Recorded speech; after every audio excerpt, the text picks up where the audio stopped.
மற்ற மதத்துக்காரங்க எனக்கு சாப்பாட்டுக்கு காசு கட்டிட்டு போறாங்க. எங்க ஊர்ல மதுரம்னு ஒரு ஹோட்டல் இருக்கு.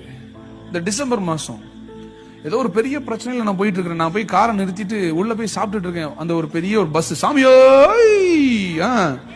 வந்து இறங்குறாங்க. இறங்கிட்டு சாப்பிட்டுட்டு இருக்காங்க. அதுல ஒருத்தர் ஜாஞ்சபுரம் சாமி உட்கார்ந்து இருக்காருன்றா.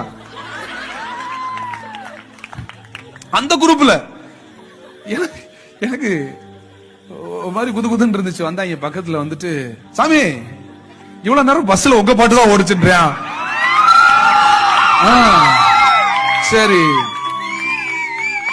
சொல்லிட்டு அந்த வெயிட்டரை கூப்பிட்டு, இந்த சாமி சாப்பிடுறதுக்கு நாங்க காசு அவட்ட வாங்காதீங்க, அவட்ட வாங்காதீங்க. நான் உடனே சாமியே ஏசப்பா போங்க. கடவுள் எவ்வளவு நல்லவர்னு சொல்றேன். எனக்கு கம்ப்ளீட் ரெஸ்பான்சிபிலிட்டி அவர் கையில் இருக்கு. சத்தம் ராமன்.